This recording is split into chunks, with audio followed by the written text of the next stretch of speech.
64 सफेद काले खानों पर बिछी सत्ता की वो बिसात, जिसकी हर चाल छल, कपट और भ्रम से भरी है।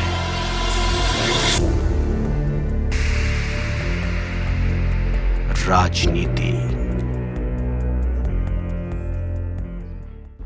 नमस्कार, मैं नितिन कुमार और आप देख रहे हैं भारत 24। जिस तरीके से अयोध्या में 5 अगस्त को भूमि पूजन हुआ, राम मंदिर बनाने का एक संकल्प लिया गया और जिस जगह पर राम मंदिर को बनाया जा रहा है वहीं पर रहने वाले जो किसान हैं, जो खेती कर रहे हैं, जिनका एक 2000 के आसपास जिनका समुदाय है, 2000 लोग जो वहाँ पे रह रहे हैं, उनसे जब पूछा गया तो उन्होंने साफ तौर पे ये कहा कि यहाँ पर एक हम बड़े स्तर पर हम खेती करते हैं, या हमारा परिवार है और इस परिवार को कैसे छोड़ के चले जाएं। जब उनसे ये बात पूछी गई कि सरकार आपको मुआवजा देने की बात कर रही है, तो उन्होंने कहा कि हम मुआवजा नहीं लेंगे, हम जितने परिवार हैं हम खुद आत्महत्या कर लेंगे। अयोध्या के मंझावर्धा के निवासी जो ग्रामीण हैं, वो ग्रामीणों का साफ तौर पर जो मंदिर बन रहा है उसका विरोध कर रहे हैं। वो ये कह रहे हैं कि जिस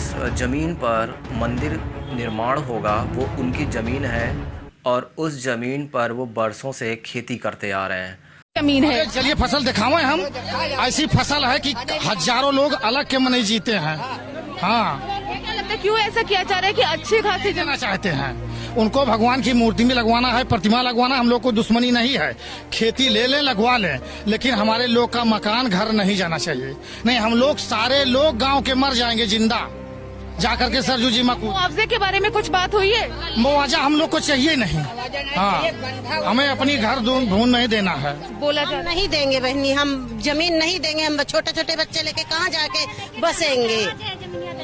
जा रहा है कि मुआवजा दिया जाएगा अगर जमीन ले लें। मुआवजा देंगे, मूर्ति बैठा के मुआवजा दे देंगे और जौन मूर्ति खड़ी है उनको उजाड़ के कहीं जंगल में भेज देंगे। हम भी अयोध्या वासी, हम राम के भक्त हैं, हम भी राम के भक्त हैं। बंधा व्यापार जमीन ले लीजिए, वहाँ कोठी गला के मूर्ति बैठा दीजिए। हम सुबह शाम हम भी पूजा कर रहे हैं। हम सब अयोध्या वासी हैं, जन्मभूमि है। जब हम बेघर हो जाएंगे तो मूर्ति लगने से क्या फायदा है? जब जमीन नहीं रहेगा, घर नहीं रहेगा, ऐसा डेवलप होने से क्या होगा? जब हम ही नहीं रहेंगे तो कोई विकास होए तो हमारे लिए क्या है? जब हम नहीं रहेंगे तो विकास का मैं क्या जानूं? बताइए, ये गांव अयोध्या से करीब 4 किलोमीटर दूर है। इस गांव में की सारी जमीन ली जाएगी और यहाँ के आसपास के और कितने गांव की जमीन को लिया जाएगा? यहाँ पे करीब 3 गांव है जिसकी जमीन और गांव सहित इसको नाप किए हैं और उसको लेना चाह रहे हैं। जैसे ये ग्राम धर्मू कपुरवा है और नेऊर कपुरवा है और छोटी मुजानिया है। यहाँ ये ब्राह्टा ग्राम सभा है। यहाँ का सारा जमीन जो है ग्रहण करना चाह रही है सरकार और मूर्ति लगवाना चाह रही है और इस गांव को भी हटाने की कोशिश कर रही है।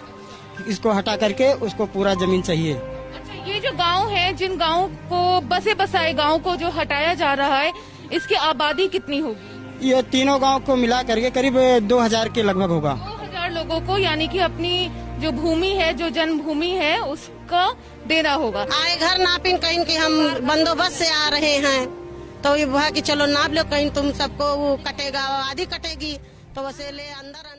अयोध्या में मंझावर्धा के जो वाशिंदे हैं, जो रह रहे हैं, पिछले कई सालों से रह रहे हैं, जिनकी पीढ़ियां वहीं बीत गई हैं, जिन्होंने अपनी खेती बाड़ी, किसानी सब जो वहाँ पे कर रहे हैं, और जो ललहाती फसल है जो आप देख सकते हैं इस वीडियो पे, जिस तरीके से इसमें ये लोग काम कर रहे हैं, तो वो छोड़ के नहीं जाना चाहते हैं। वो अपनी ज़मीन सरकार को नहीं देना चाहते हैं। अब सवाल ये है कि इतनी बड़ी ज़मीन पर जब मंदिर का निर्माण होगा तो बगैर इनके सहयोग से वो चीज़ें नहीं होने वाली हैं। फ़िलहाल अब देखने वाली बात ये होगी कि किसानों को या जो वहाँ पे वाशिंदे रह रहे हैं उनको उनकी सहमति किस तरीके से होती है। ये भी एक यूपी सरकार के लिए एक बहुत बड़ी चुनौती होगी। उत्तर प्रदेश में मानसून सत्र जारी है, विधानसभा में लोग अपनी अपनी बात कर रहे हैं। वहीं पर समाजवादी पार्टी के एमएलसी सुनील कुमार साजन ने भी अपनी बात रखी। वो कोरोना पेशेंट रह चुके हैं, वो कोरोना पीड़ित रहे हैं। उन्होंने अपना दर्द लोगों के यानी माननीयों के सामने उस विधानसभा में व्यक्त किया। उन्होंने कहा कि जिस बेड पर मैं था उसके बगल वाले बेड पे चेतन चौहान थे जो कैबिनेट मिनिस्टर थे, उनके साथ पीजीआई के डॉक्टर ने जो बर्ताव किया वो बर्दाश्तहीन था। जिस तरीके से डॉक्टर उनके साथ बर्ताव कर रहे थे वो बिल्कुल बर्दाश्त करने लायक नहीं था। और उन्होंने साफ तौर पे बोल दिया कि जिस तरीके से मंत्रियों के साथ ही बिहेवियर उन्होंने वहाँ पर हो रहा है तो आम जनता के साथ क्या होता होगा, ये एक सोचने वाली बात है। पूरा वीडियो आपको दिखा रहे हैं। चीजें आ गई हैं सारी, आ गई हैं। जो नहीं आया बस वो 1 मिनट में रखूंगा। और ये बात मैं इसलिए कह रहा हूं कि मैं भी कोरोना से संक्रमित हो गया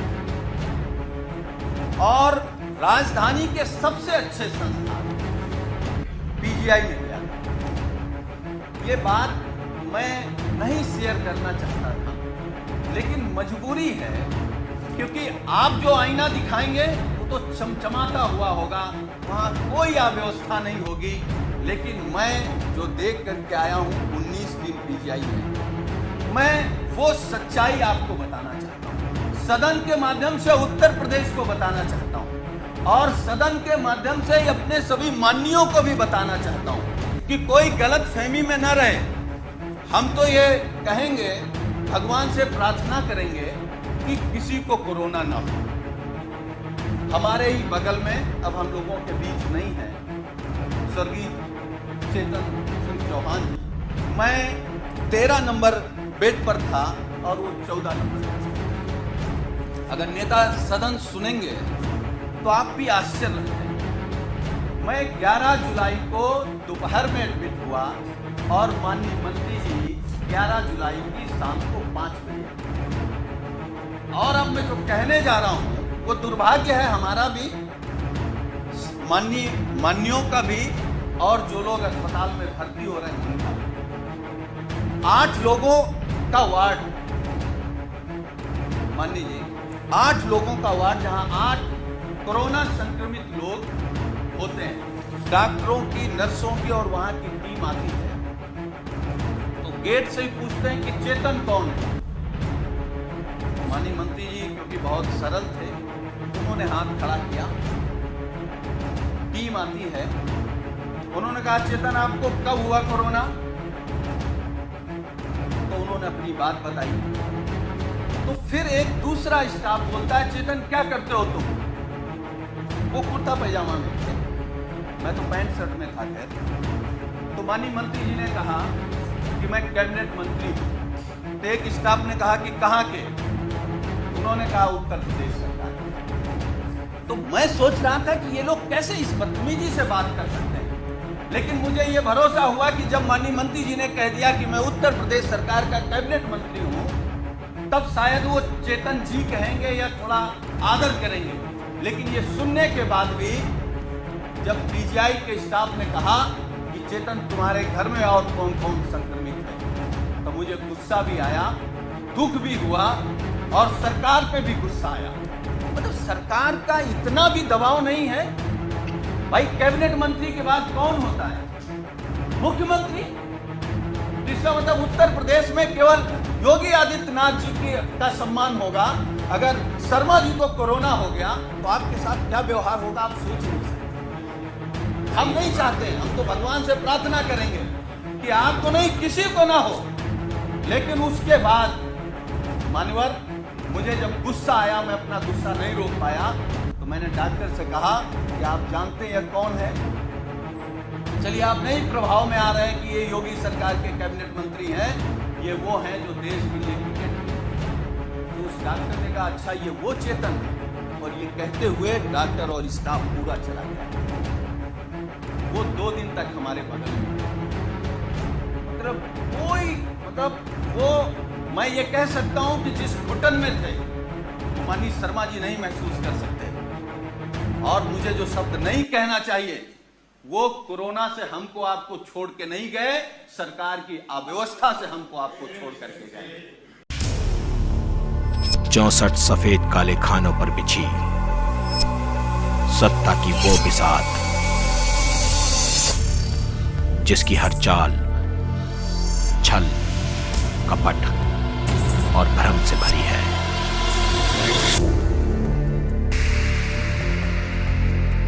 राजनीति